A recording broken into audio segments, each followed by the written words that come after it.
Zwelinzima Vavi, welcome and thanks for joining us on Kaya. Thank you very much, John, and thanks for having me here.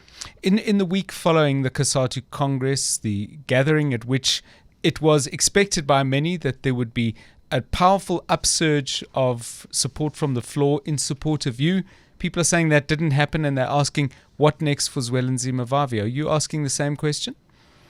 Yes, I have, and I have asked, and I'm still in a serious discussion with the host of other leaders from the other trade unions that are supporting me.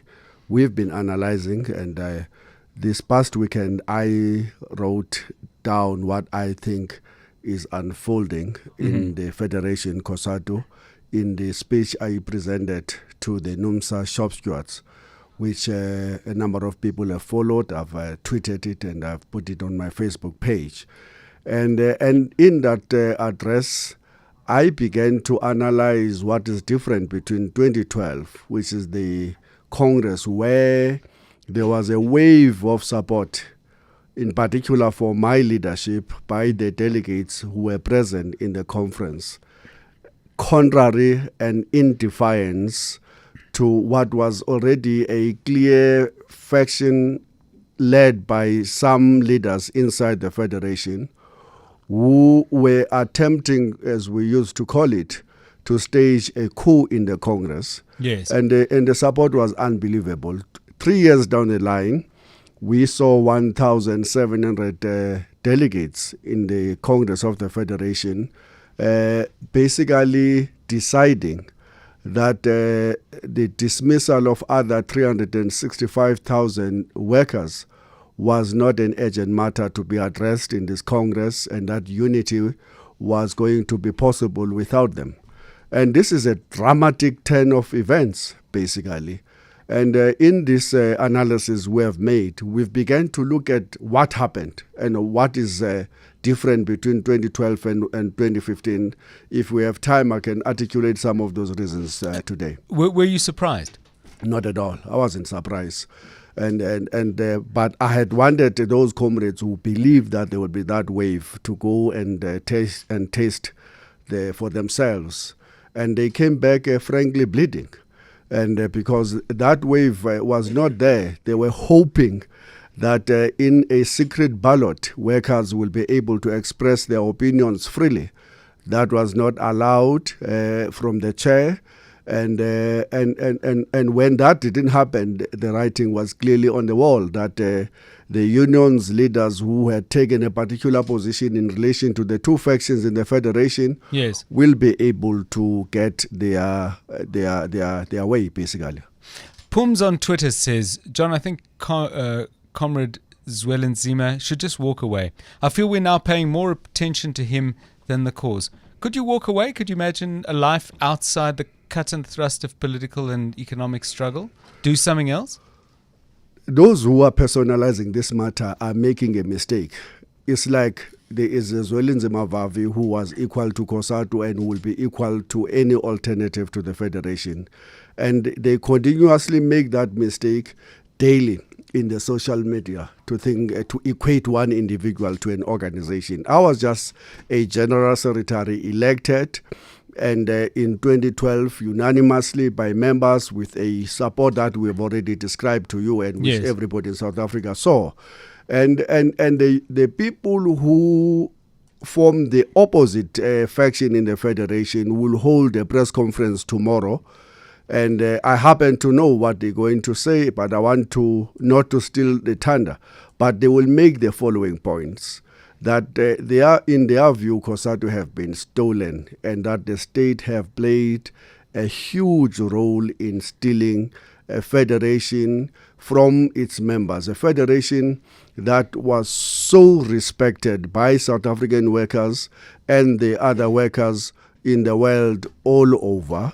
Known as a symbol of democracy, worker control, militancy, international solidarity, known as the fearless spokesperson for the interest of the most downtrodden in our society, a reliable ally for all manner of other international struggle.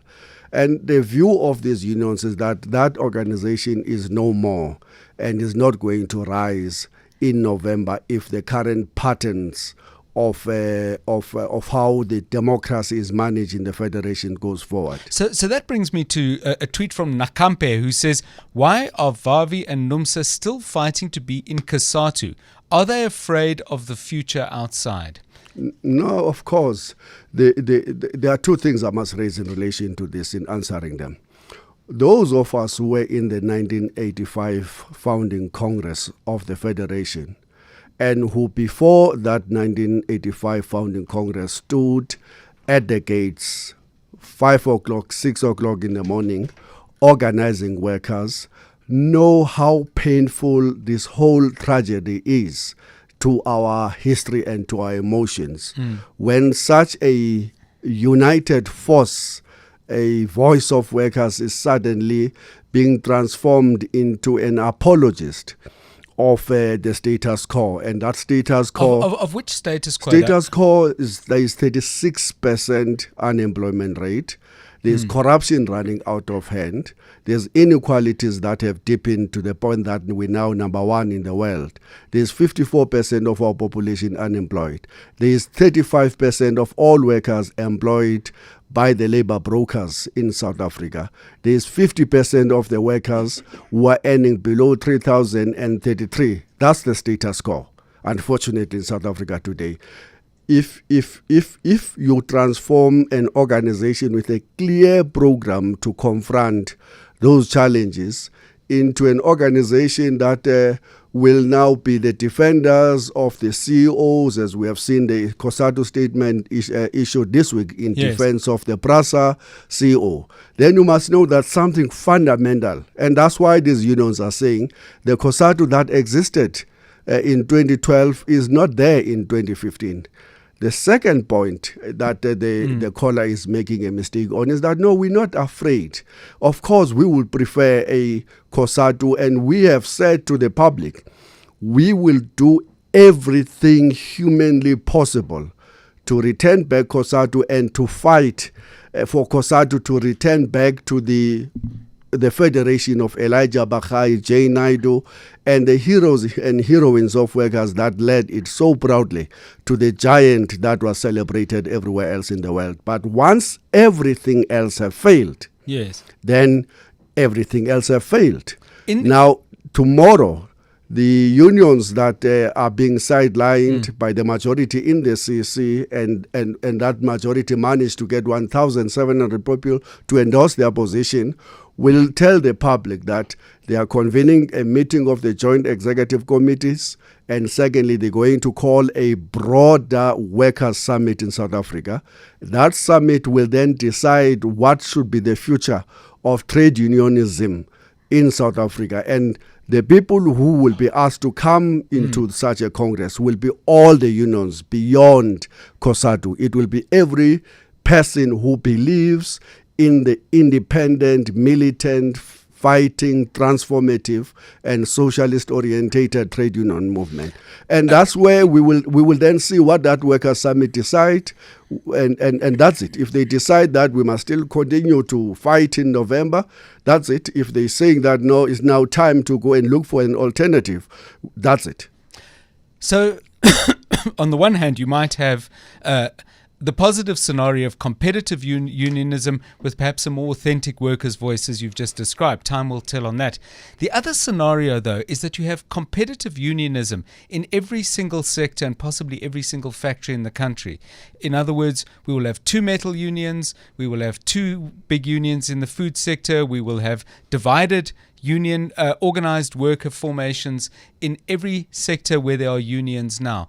Doesn't that terrify you at a time when unemployment is at a record high, capital is perhaps at its most defensive, and then perhaps in your terms at its most aggressive, and this is going to be utterly ruinous for conditions of employment, wage prospects, and above all security of employment?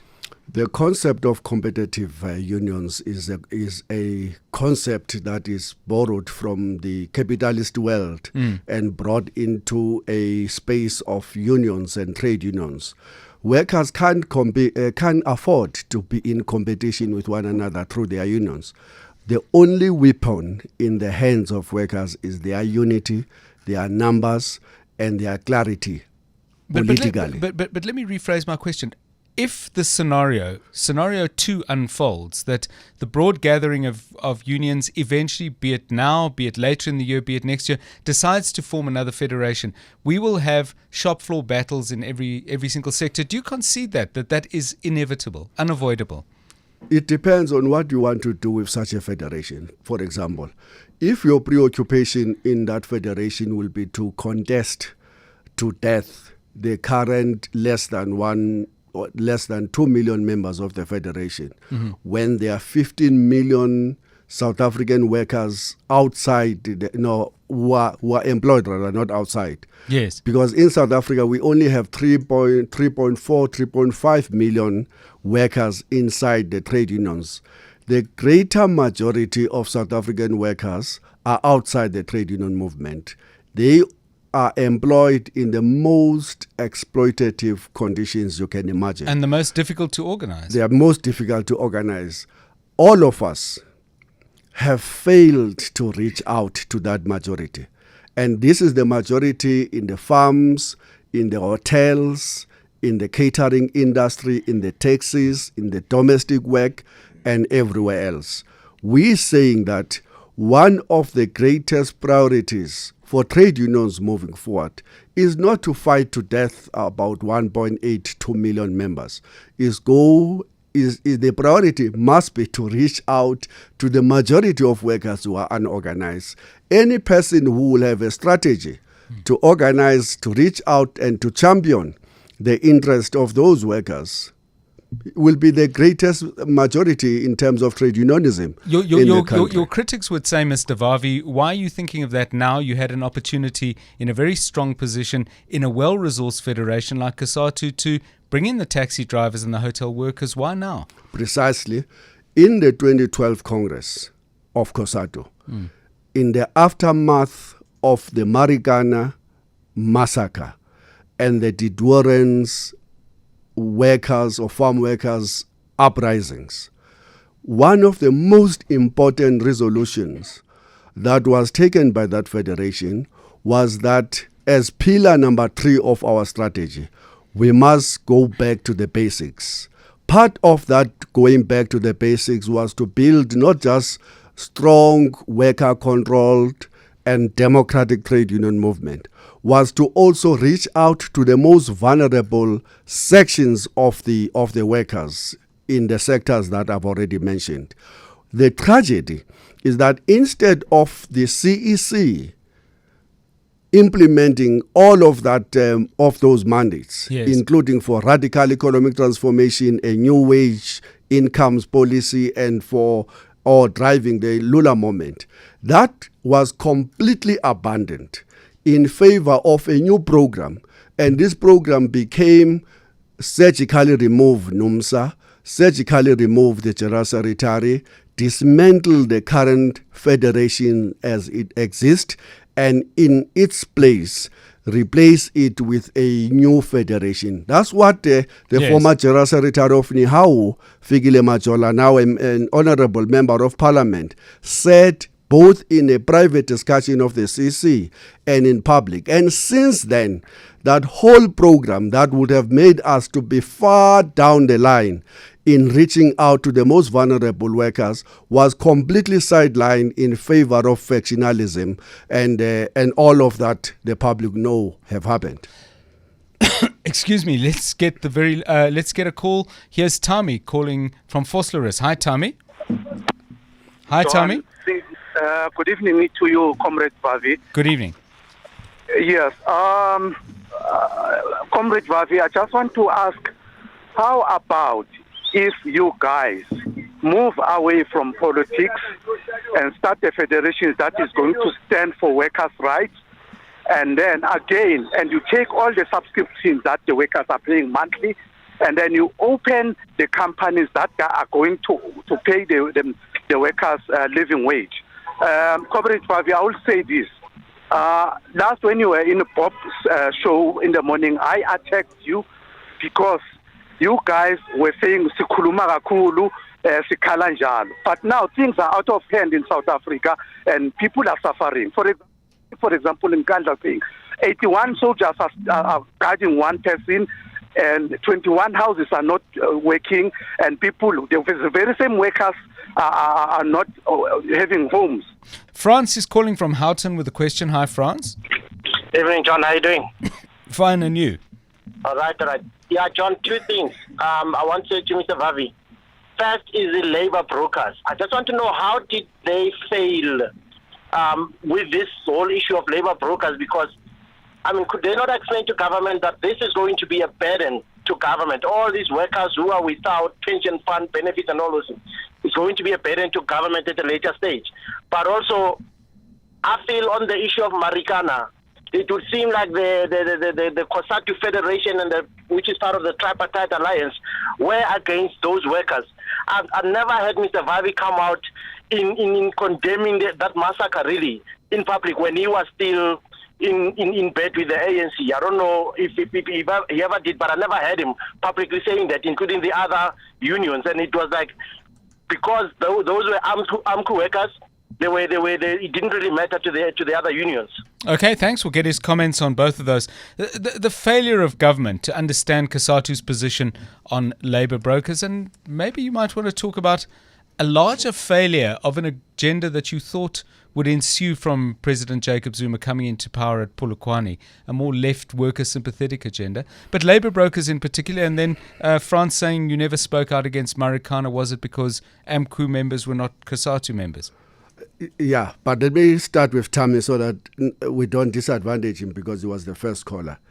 He is making a point about the need for the trade union movement to concern themselves less about the politics and the divisions in the political space, but focus more in the workplace battles on the floor. The first point I want to make is this, that politics are part and parcel of ourselves. The politics runs through the veins of Cosatu or any other living organ in South Africa. We cannot divorce ourselves from the politics. I think the point that Tammy is raising is this. Once you have a trade union movement that spends 2/3 of all its time in every constitutional meeting discussing a dysfunctional alliance that doesn't necessarily serve the interest of workers, as you're going to have to answer the question about what happened between 2009 and today, you're bound, firstly, to be divided, and secondly, you're bound to reduce yourselves into irrelevance in the eyes of workers. And this is the tragedy, and that's the difference. One of the differences between the Cosatu in 2015 and the Cosatu in 2012. In 2012, there was no AMCU. AMCU have now grown to 100,000 or more workers. Where do those workers come from? They're all former members of the NUM. In 2012, there was no Natal or the breakaway from Satao. Today, that union have taken over as the majority in South African Airways. And those workers are gone, are lost in the federation. In Transnet, workers are leaving in droves to join the FEDUSA union. That's the difference between 2012. I can go on with these examples, and because they are what I'm thinking about in terms of what happened between 2012 and 2015. Those are some of those examples. Now let's come to the question. The issue of the labor brokers and the broader economic agenda of workers. I have gone on record in 2007 when President Zuma led a new collective, as well as in 2009.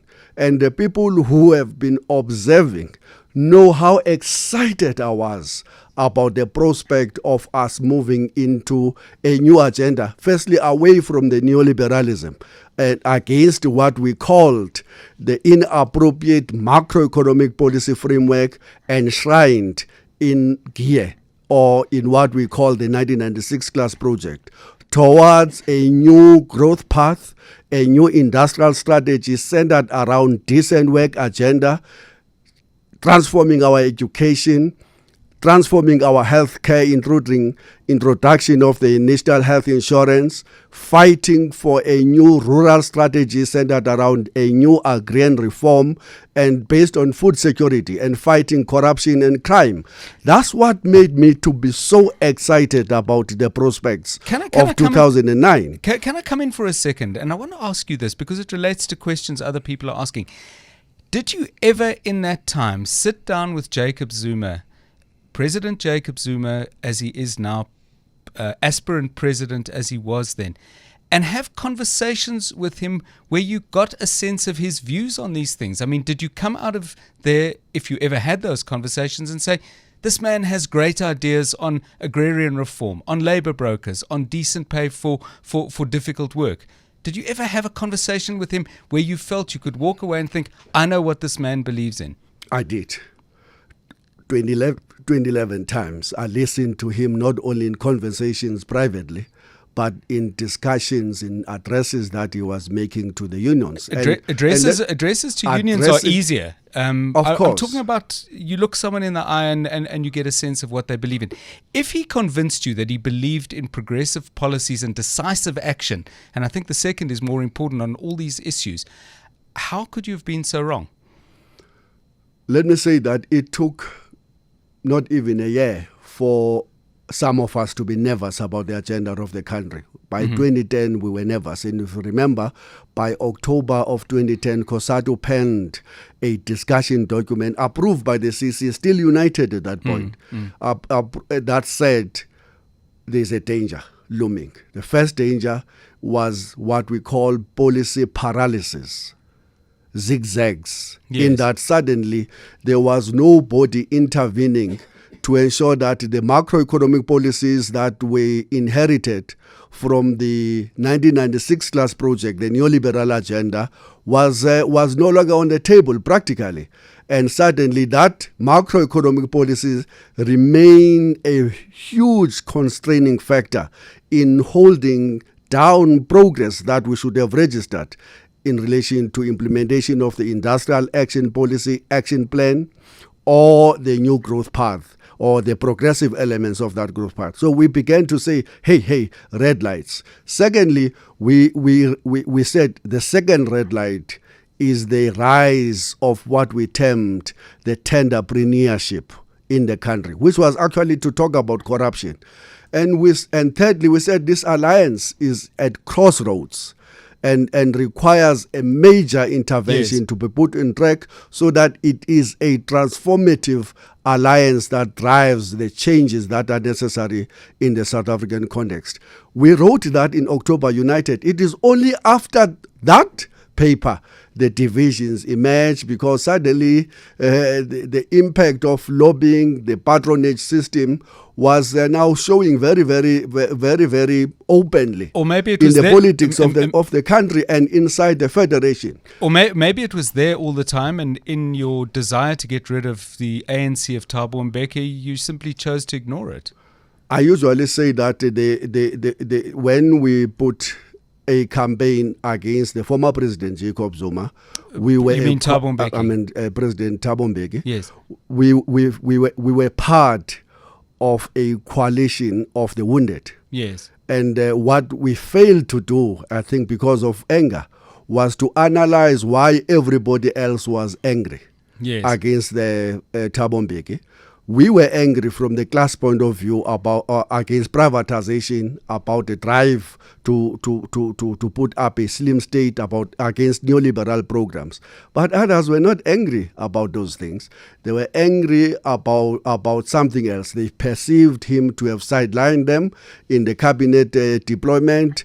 Others thought that he was too strict against their own ambitions in relation to their own corruption agenda.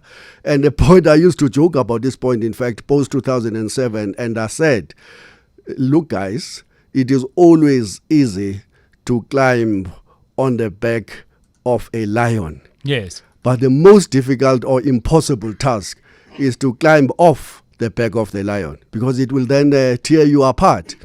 And I can tell you now, the divisions in the Federation today have exactly to do with the fact that we find ourselves part of this broad coalition of the wounded who do not have anything in common in terms of politics or ideology.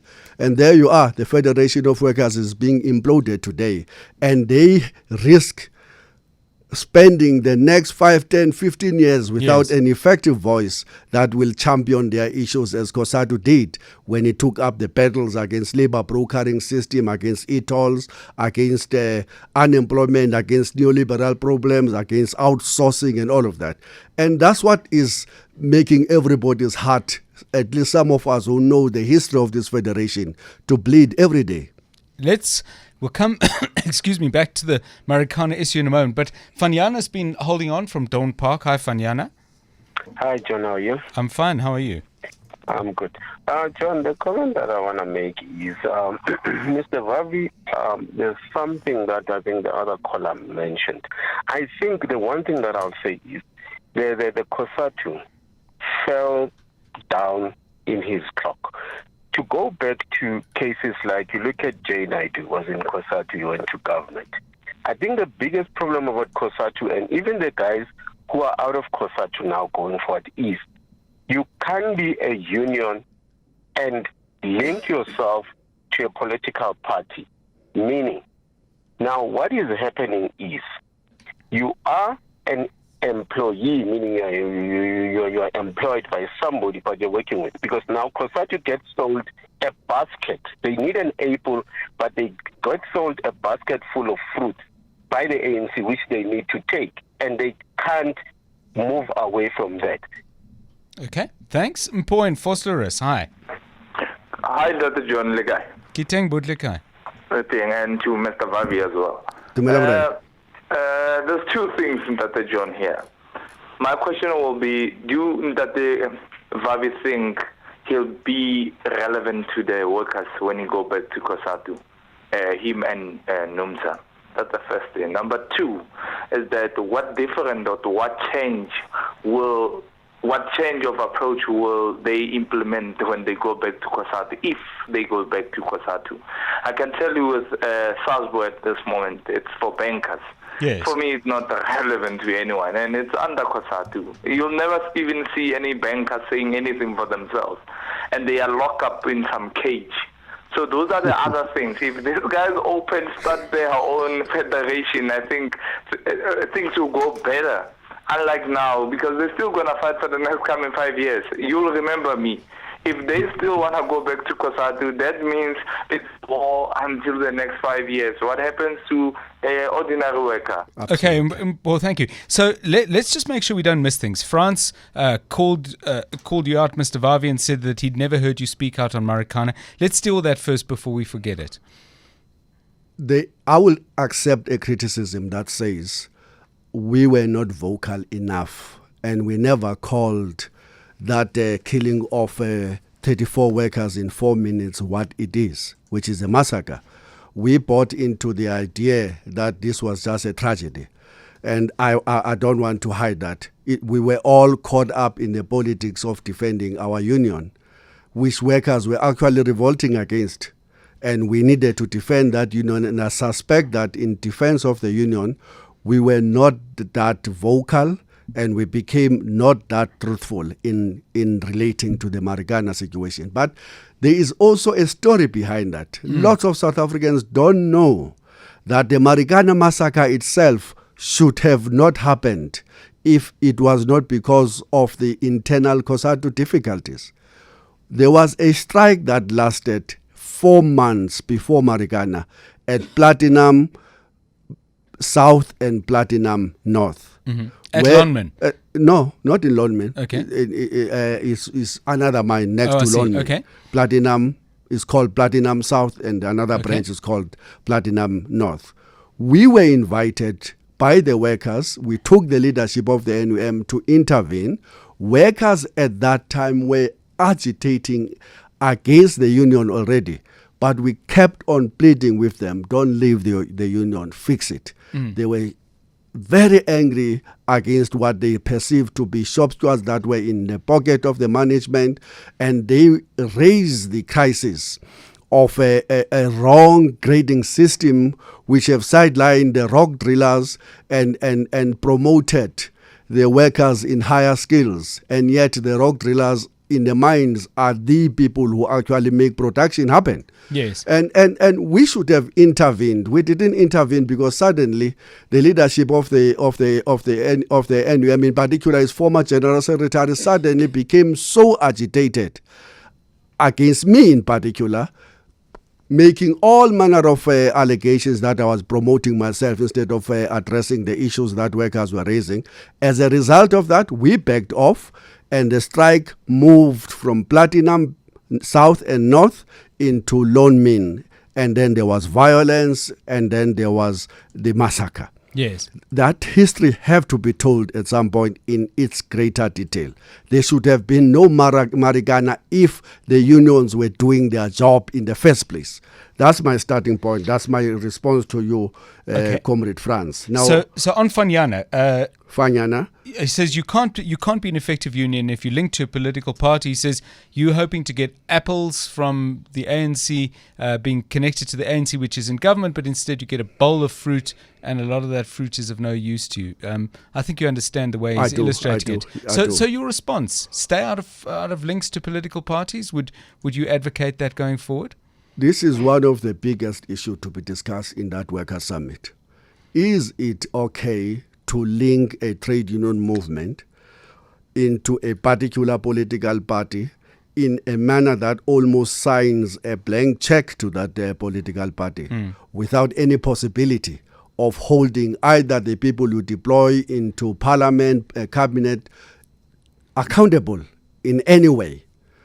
Or is it just a system designed to benefit only the ruling party in this today, the ANC? That discussion is bound to happen. And also, to what extent did that cause the division amongst the workers? Because one of the driving issues, I can tell you, that they have driven the split or the implosion of the federation is the fact that too many of the union leaders dream of joining the other colleagues they see having good time in cabinet. Mm-hmm. And they prepare their bed whilst they are in the unions in order to be looked at favorably by those who are deploying. And then in the process of doing so, start to act in the most undemocratic way in closing the democratic space, precisely because they see their long-term future as in parliament, in cabinet, or even in the private sector. That's one of the big factors behind the current divisions in the federation. So personally, I think that workers should not sign a blank check. In fact, the Cosatu resolution says, even in the context of the alliance, no blank check. And but by the way, let me just say this. We have written a proper assessment of the alliance using the platform of the Cosatu resolution. Yes. What have happened in the past 21 years? Has this alliance really worked in the interest of the working people? And I've posted that in my page at Viva Vavi org ZA. People can go and read for themselves as to whether this thing have ever worked in line with the wishes of workers expressed in those resolutions. We're chatting to Zwelinzima Vavi. We have some unfinished business from an earlier call from Mpo, who asked Zwelinzima Vavi what change of approach he and Nomsa and others might make if they were to go back into Cosatu or if they were to start something new. Mr. Vavi, over to you on that one. I've always been a firm believer that you can only be relevant if you change the conditions of today and not a promise about tomorrow or singing praises about the past. It is the today that makes you to be relevant tomorrow. And that's the greatest tragedy about Cosatu of today, isn't it? That it's an organization that is not running any campaign, is locked up in an endless boardroom division, is unable to open its mouth about the blatant abuse of taxpayers' money now in Gandla, unable to say anything that relevant or take up any practical campaign, can issue statement here and there, but is no longer a campaigning united organization, is paralyzed. And frankly, let me say this to you, John, I don't want to be part of a paralyzed federation, rivaled by factional fights that completely sideline the real agenda workers expect the federation to take forward. So I want to be part of a federation that will be fighting for transformation against the labor brokering system, for living wage, for improved working conditions, and that connects those workplace struggles with the broader struggles against corruption, for better housing, and for infrastructure where workers live and so forth. So that's what we're going to have to discuss in the Workers' Summit whenever it takes place, September or October this year. So some people may say that this paralyzed Cosatu is also your child. You held a senior position there and you were in a position to influence it. And this leads into a tweet from Mpo who asks, does Zwelinzima Vavi have one thing he regrets doing that contributed to the state of Cosatu today? What of that paralysis do you own? Put your hand up and say, that's me. Okay, I'll come back to that point, but I want people to not to be misled, because I know a lot of people will say that sex scandal is what put Cosatu into this difficulty. But that sex scandal happened in August when it came into the public. I was put in suspension illegally in August.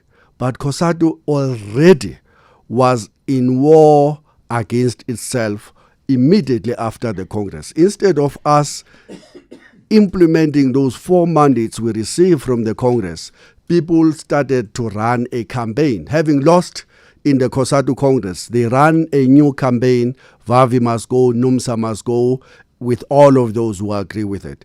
And that's when they started to plant all manner of allegations. Vavi have taken millions of workers' money in the selling and purchasing of the building. Vavi have taken part of the 12 million, all manner of things that people knew that they can't prove. Credit card and so forth. That became part of the agenda that simply sidelined the interest of the members. You can't then say the person who was a victim of that vilification, smear campaign, is then must take responsibility for the fact that a faction decided that that's what must be the new agenda instead of taking forward the resolutions of the Congress. I'm not sure that that's Mpo's question. I only have his tweet, and as you know, tweets are short. But I think Mpo's asking not about scandal at all, but about strategy. Were there things that you, as General Secretary, would look back on strategically? You've already said that you regret some of the choices you made around Marikana. Is there anything else that you feel, as a leader in Cosatu who could have had a substantial influence on strategy and tactics, that there was a trick you missed or a thing you wish you hadn't done? I've listed 6 of them. And that's what I think should be discussed in a future endeavor to rebuild the unity of workers. The first one is that we did not insist strong enough that people must be operating on the basis of mandate, report back, worker control. And when you don't insist that, you allow leaders to take decisions, important decisions, on behalf of unsuspecting members. The second thing, we should have insisted around the issue of investment companies and the role of the money in dividing the trade unions. These unions are absolutely rich, some of them. One union is worth 6 billion and others 3 billions, and the manner in which that as a point of division have created is something that only historians somewhere down the line will properly write about. Thirdly, this whole concept of business unionism, of leaders who have one leg here and the other leg into business, is something that we should have confronted much more earlier. And so there are mistakes that all of us have committed. And I plead guilty, just like the next person should plead guilty, in terms of we allow things to slide slowly, including the preoccupation with politics. This fact that almost every meeting we had was about the alliance, the struggle for socialism, so far removed from the basic interest workers have to get their unions to protect themselves in the workplace. Let's hear from Edgar in Springs. Hi, Edgar. How are you? Thanks for having me. Sure, pleasure. Go. GS, I'm a member of NEHAU since I started working. but I've got few points that I need to make. There are a lot, but I think I'm going to narrow them. One is that I don't trust the GS. He says all the right things now. Which GS? The former GS or the current one? Okay, I think in my eyes, he'll remain, the GS. Okay. Like we call Jay Naidu the GS. Okay, so you say you don't trust Mr. Vavi. I just want to be clear about this. Yes. Okay, carry on. I don't trust him because he has said all the progressive things before, but he has always vacillated when times come to push. He has always been somebody who's rides on the emotions and the populist statements. Like now, I agree with him on everything that he has said about corruption, about NHI, about everything. But is it what he really believes in, or is it just an issue of the moment now? Is it about him now? So I don't see him, or I don't see NUMSA doing anything different. What he's rightfully saying is that the COSATU as it is now, today, it's their direct product. He's directly responsible for everything that is happening in COSATU. The sex scandals and allegations is the same strategy that he himself has used to deal with other leaders of COSATU, who we can mention who are now in COPE and other places. So it's a necessary strategy that has been there. So he's crying foul when the same strategy, the same gun that he has used, is used against him. Edgar, thanks. Mr. Vavi? I have to answer Edgar comprehensively. I can't force him to trust me if he doesn't trust me, but he's being unfair in claiming that I have not said the same things over and over within the structures of the Federation. In fact, the real reason why people were unhappy about me in the 2012 Congress is because they thought that I was just too frank, too critical in my presentation of the challenges facing the working class in South Africa. And his union was one of those, unfortunately, at the leadership level. They said that we shouldn't be very frank about the weaknesses, the social gap that existed, the fact that workers' interests were being sidelined by an endless political discussion and so forth. I've been consistent and consistently raising issues, whether it is dark or blue or storms or in sunshine. No, I've been consistent, Edgar. Secondly, in terms of no decisive movement, people, you know what South Africans expect is that some brave Zwelinzima Vavi, having said all this analysis, will just say to workers, we must form a new union.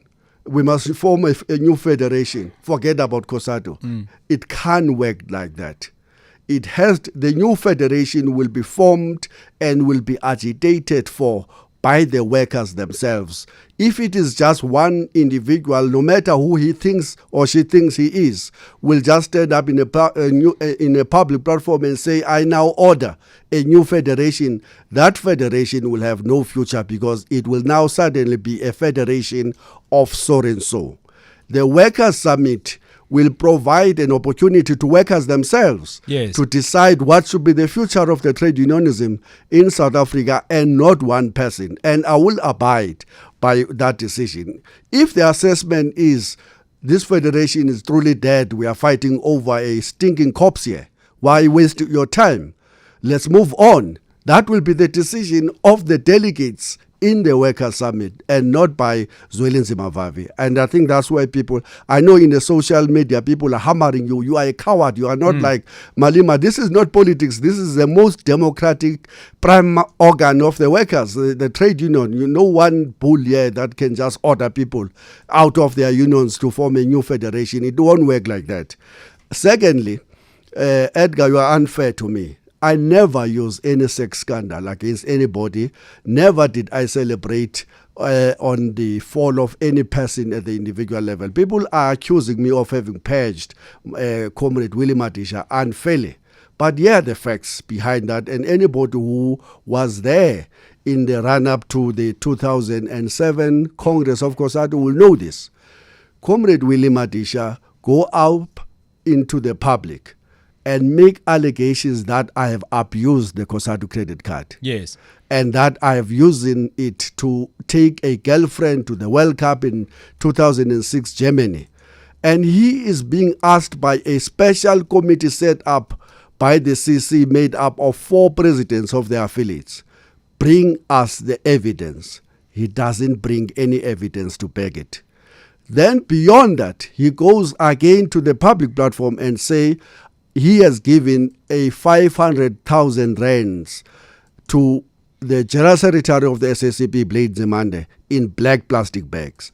Again, the same committee says, bring us the evidence so that we can take the matter up. When he doesn't do that, the Federation feels that he's deliberately bringing the Federation into disrepute. Not me, the Cosatu CC that appointed those leaders to look at the allegations that he was making. I never ever said he have committed sex and this and that or any other thing that is completely wrong. We're going to have to leave it there, but many thanks. Zwelinzima Vavi, former General Secretary of Cosatu, thanks for giving us your time tonight on 95.9. Thank you very much, John, and thanks to all of the people that I met here. Apologies to callers who are holding on, but we really have run out of time. It remains for me to say, do not miss Home with Mporapata tonight. They're talking about money in relationships, particularly in regard to things that are needed for children in the family. After that, Michael Mutswaneng-Bill hosts George Bezos, a real legend, a fascinating guest, and I'm certain you're going to stay with us on 95.9.